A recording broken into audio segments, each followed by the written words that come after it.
ఉష్ట్రతయ జలద్రోహం తెలంగాణను ఆగం చేసేందుకు ముంచుకొస్తోంది. ప్రాంతేతరుడు చేస్తున్న ద్రోహానికి ప్రాంతం వాడే వంత పాడుతున్నాడు. దేశానికి పెద్దనలా ఉండాల్సిన కేంద్రం కూడా తెలంగాణను ముంచేసే కుట్రలో భాగమవుతోంది.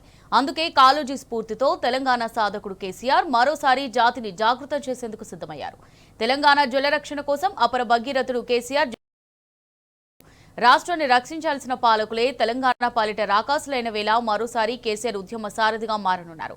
నదుల అనుసంధానం కోసం మోదీ, మరోవైపు మిగులు జలాల పేరుతో చంద్రబాబు, పోలవరం నల్లమల పేరుతో కొత్త కుట్రలు అమలు చేస్తున్నారు. మన నీటిని కొల్లగొట్టి మన బతుకులు ఎండబెట్టే ఈ ప్రాజెక్టు మన భద్రాద్రి రాముడిని జల సమాధి చేయనుంది. అందుకే జలసాధన ఉద్యమం 2.0కు తెలంగాణ సై అంటోంది.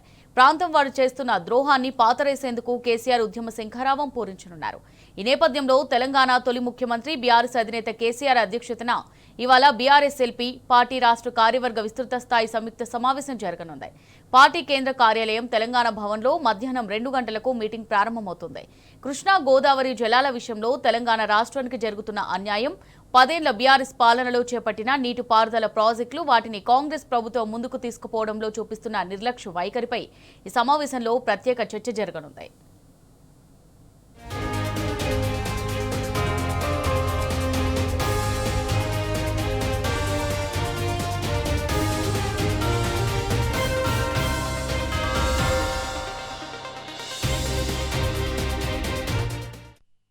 గోదావరి, కృష్ణా జలాలను ఏపీ కొల్లగొడుతున్న రేవంత్ సర్కార్ మాత్రం మొద్దు నిద్రపోతోంది. ఏపీ జలదోపిడిని అడ్డుకునే విషయంలో కాంగ్రెస్ ప్రభుత్వం ఘోరంగా విఫలమైంది. ఈ నేపథ్యంలో తెలంగాణ ప్రజలు రైతాంగ సాగునీటి హక్కులను కాపాడుకోవడానికి మరో ప్రజా ఉద్యమం తప్పదని బీఆర్ఎస్ అధినేత కేసీఆర్ భావిస్తున్నారు. అందులో భాగంగానే తదుపరి నిర్మించబోయే తెలంగాణ ప్రజా ఉద్యమాలకు సంబంధించి పార్టీ విస్తృత స్థాయి సమావేశంలో లోతుగా చర్చ జరగనుంది.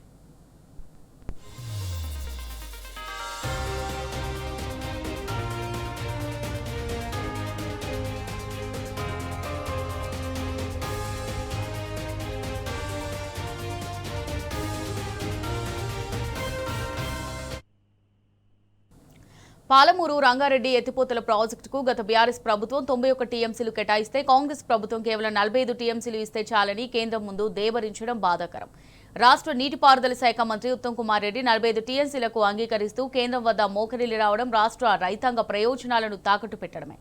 మొదటి దశలో కొనసాగుతున్న పాలమూరు ఎత్తిపోతల పథకం రెండవ దశ ఎట్లా పూర్తవుతుందో రేవంత్ సర్కార్ చెప్పాలి. కాంగ్రెస్ ప్రభుత్వ వైఖరితో రాష్ట్రానికి తీవ్రమైన అన్యాయం జరుగుతోంది.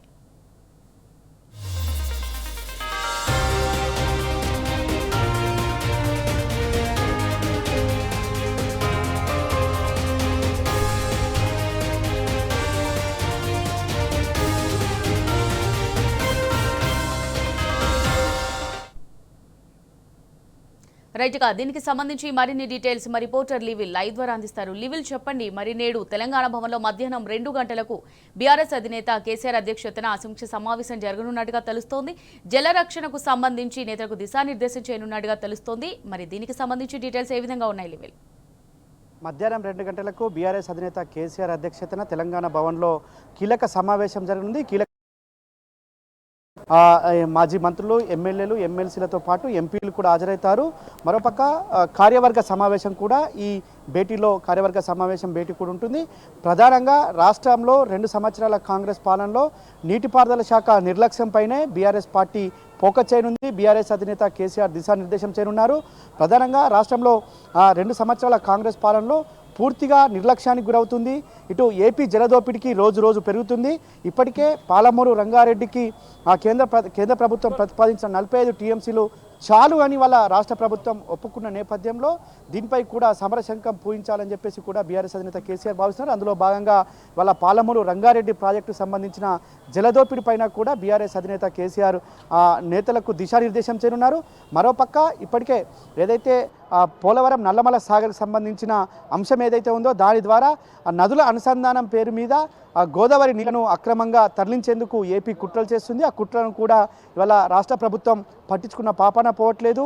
అనేక సందర్భాల్లో బీఆర్ఎస్ పార్టీగా హెచ్చరించారు. మాజీ మంత్రి ఎమ్మెల్యే హరీష్ రావు కేంద్ర రాష్ట్ర ప్రభుత్వాలను హెచ్చరించినప్పటికీ కూడా ఏపీకి వత్తాసు పలకడంతో ఇవాళ ఏపీ జలదోపిడి యథేచ్ఛగా కొనసాగుతుంది. రానున్న రోజుల్లో తెలంగాణ భూములన్నీ కూడా బీడులు పారే అవకాశం ఉంది. ఇవాళ ఏదైతే కృష్ణా నీళ్లను అప్పనంగా దోసుకెళ్తున్న నేపథ్యంలో గోదావరి నీళ్లకు కూడా ఇదే విధంగా దోసుకెళ్లేందుకు బీఆర్ఎస్ పార్టీ ఖచ్చితంగా దోసుకోవడంలో అడ్డుకోవడంలో ఒక ఉద్యమ శ్రీకారానికి చుట్టింది. ఇప్పటికే ప్రజా ఉద్యమాలు చేయాలని చెప్పేసి కూడా భావించింది. ప్రధానంగా ఇవాళ పాలమూరు రంగారెడ్డికి ఆనాడు డిపిఆర్లు ఇచ్చినప్పుడు 90 టీఎంసీల నీటితో సామర్థ్యంతో ప్రాజెక్టులు నిర్మించుకోవాలి, 90 టీఎంసీల నీటి కేటాయింపులు చేయాలని చెప్పేసి కూడా బీఆర్ఎస్ ప్రభుత్వం ఇక్కడ టీఏసీ టెక్నికల్ అడ్వైజరీ కమిటీకి పంపింది, కేంద్ర ప్రభుత్వానికి పంపింది. కానీ ఇవాళ రాష్ట్ర ప్రభుత్వం 45 టీఎంసీలే సరిపోతుందని చెప్పి ఏదైతే ప్రతిపాదనలకు ఒప్పుకోవడం ఖచ్చితంగా ఇవాళ పాలమూరు రంగారెడ్డి పరిధిలోని రైతాంగానికి ఒక తీరని లోటుగా ఉంటుంది. వాళ్ళ రైతుల భూములన్నీ కూడా ఎడారిగా మారే అవకాశం ఉంది. ఇప్పటికే పాలమూరు రంగారెడ్డి గత 10 సంవత్సరాల్లో రన్నింగ్ ప్రాజెక్ట్ అయితే ఇవాళ మళ్ళీ ఒకసారి పెండింగ్ ప్రాజెక్టుగా రూపకల్పన చేస్తుంది కాంగ్రెస్ ప్రభుత్వం. ఈ నేపథ్యంలోనే వాళ్ళ ప్రభుత్వం మోసానికి, ప్రభుత్వం నిరంకుశత్వానికి, కేంద్ర ప్రభుత్వం యొక్క ఏదైతే ఈ కుట్రలకు ఇవన్నిటికీ కూడా చర్మగీతం పాడాలంటే మరొక జలసాధన ఉద్యమం చేయాలని చెప్పేసి కూడా బీఆర్ఎస్ నేత భావించినట్టు తెలుస్తుంది.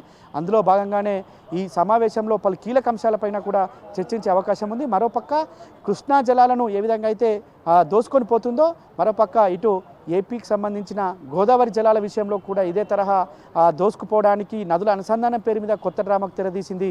దీనిపైన కూడా బీఆర్ఎస్ పార్టీ పోరాటం చేయనుంది. దీనిపైన కూడా బీఆర్ఎస్ పార్టీ సమరశంఖం పూయించనుంది. ఖచ్చితంగా ఏదైతే ఈ జలసాధన ఉద్యమం ఉమ్మడి రాష్ట్రంలో జలసాధన మా నీళ్లు మాకేనని ఆనాడు జలసాధన ఉద్యమం చేసి స్వరాష్ట్రం సాధించుకున్న తర్వాత ఆ నీటి హక్కులను సాధించుకుంది. కానీ వాళ్ళ కాంగ్రెస్ ప్రభుత్వం వచ్చిన తర్వాత రెండు సంవత్సరాల్లోనే అవన్నీ కూడా పూర్తిగా విఫలమయ్యాయి. ఇవాళ మళ్ళీ ఏపీ జలదోపిడికి తెరదీసింది. ఇవాళ ఏపీ జలదోపిడి పేరు మీద అక్రమంగా తెలంగాణ నీటిని కూడా ఇవాళ అక్రమంగా తీసుకుపోవడం ఖచ్చితంగా ఇదొక తెలంగాణ రైతాంగానికి శాపంగా మారుతుంది, తెలంగాణ రైతాంగానికి ఇబ్బందిగా మారుతుంది. కాంగ్రెస్ ప్రభుత్వం ఏమాత్రం కూడా చొరవ చూపకపోవడంతో ఏపీ యథేచ్ఛగా నీటి దోపిడీకి పాల్పడుతున్న నేపథ్యంలోనే మళ్ళీ తెలంగాణ పార్టీకి, తెలంగాణకు శ్రీరామరక్ష బీఆర్ఎస్ పార్టీ కనుక మళ్ళీ బీఆర్ఎస్ పార్టీ ఈ ప్రజల్లోకి వెళ్ళి ప్రజలను చైతన్యవంతం చేసి కృష్ణా జలాలతో పాటు గోదావరి జలాలను ఒడిచిపట్టడంలో మళ్ళీ మన పాత్ర ఉండాలి. మళ్ళీ ప్రజలకు ఎలాంటి అసౌకర్యం కలగకుండా, మళ్ళీ భూములన్నీ బీళ్లు బారకుండా గత 10 సంవత్సరాల్లో ఏ విధంగా అయితే కరువును ప్రాలదోలి పచ్చని పంటలతో పడవెళ్ళిందో అదేవిధంగా మళ్ళీ చేయాల్సిన అవసరం ఉంది. కనుక ఖచ్చితంగా ఒక జలసాధన ఉద్యమం వైపు మరొకసారి అడుగులు వేయాల్సిన అవసరం ఉందని చెప్పేసి కూడా అధినేత కేసీఆర్ భావిస్తున్నారు. ఖచ్చితంగా ఈ జలసాధనతో పాటు 2 సంవత్సరాల్లో కాంగ్రెస్ వైఫల్యాలను కూడా ఇవాళ ప్రజల ముందు ఉంచాలి. ఇప్పటికే స్థానిక సంస్థల ఎన్నిక కనుక మళ్ళీ ఇంకా మరిన్ని ఉద్యమాలు తీసుకొని ప్రజాక్షేత్రంకి వెళ్ళాలి. ఇవాళ కాంగ్రెస్ మోసాలను, కాంగ్రెస్ దురాఘాతాలను ఇవాళ ప్రజల ముందు ఉంచాలని చెప్పేసి కూడా అధినేత కేసీఆర్ భావించడం తెలుస్తుంది. అందుకు అనుగుణంగా ఈ సమావేశంలో పలు కీలక అంశాలపైన కూడా దిశానిర్దేశం చేయనున్నారు. ఖచ్చితంగా ఇటు మహబూబ్నగర్ జిల్లాతో పాటు రంగారెడ్డి, నల్గొండ జిల్లా ప్రజలకు మరొక పాలమూరు రంగారెడ్డి రూపంలో ఒక ఉద్యమం, ఇటు గోదావరి సంబంధించిన కూడా గోదావరి బేసిన్లో కూడా మరొక ఉద్యమం తీసుకొచ్చి తద్వారా ఇవాళ నీటి హక్కులను కాపాడుకోవాల్సిన అవసరం ఉందని చెప్పేసి కూడా అధినేత కేసీఆర్ భావిస్తున్నట్టు తెలుస్తుంది. ఖచ్చితంగా ఇవాళ ఏదైతే నీటి దోపిడీ విషయంలో కాంగ్రెస్ ప్రభుత్వం చేస్తున్న మోసాలను ఎప్పటికప్పుడు ఎండగడుతూ ప్రజలను చైతన్యవంతులు చేసి ఖచ్చితంగా రాష్ట్ర హక్కులను కాపాడాల్సిందిగా ఇలా ప్రభుత్వం మీద ఉంది. కానీ ప్రభుత్వం పూర్తిగా బాధ్యత మరిచి ఇవాళ కేంద్ర ప్రభుత్వానికి, ఇటు ఏపీ ప్రభుత్వం మళ్ళీ తెలంగాణను ఎడారిగా మార్చే కుట్రలు చేస్తుంది. అందులో భాగంగా ఈ జలదోపిడీ అని కూడా స్పష్టంగా అర్థమవుతుంది. ఇవాళ రాష్ట్రంలో పూర్తిగా నిర్లక్ష్యం పాలన కొనసాగుతుంది. రాష్ట్రంలో ఇవాళ పూర్తి అధ్వాన పాలన కొనసాగుతుంది. ఇవాళ ఎక్కడేసిన గొంగడు అక్కడే ఉంది. ఇవాళ ఏ విషయంలో కూడా రాష్ట్ర ప్రభుత్వం కనీసం కూడా చొరవ చూపట్లేదు. వాళ్ళ అప్పనంగా కేంద్ర ప్రభుత్వం తలూపినట్టు, కేంద్ర ప్రభుత్వం ఏపీకి తలూపినట్టు ఇవాళ రాష్ట్ర ప్రభుత్వం కూడా అదే దిశగా చేస్తుంది. రాష్ట్రానికి సంబంధించిన జలదోపిడీ జరుగుతుంటే కనీసం కూడా పట్టించుకున్న పాపాన ఇవాళ ప్రభుత్వం పోతలేదు. కనుక ఖచ్చితంగా రానున్న రోజుల్లో దీనిపై ఒక మహోద్యమం చేసి ప్రజలను చైతన్యవంతం చేసి ఖచ్చితంగా నీటి హక్కులను కాపాడుకోవాల్సిన బాధ్యత రాష్ట్ర ప్రభుత్వం పైన ఉంది. కనుక రాష్ట్ర ప్రజానికం పైన ఉంది. రాష్ట్ర ప్రజానికానికి ఒక ముందుండి నడిపించాల్సిన పాత్ర బీఆర్ఎస్ పార్టీది. బీఆర్ఎస్ పార్టీ ఖచ్చితంగా ముందుంటుంది.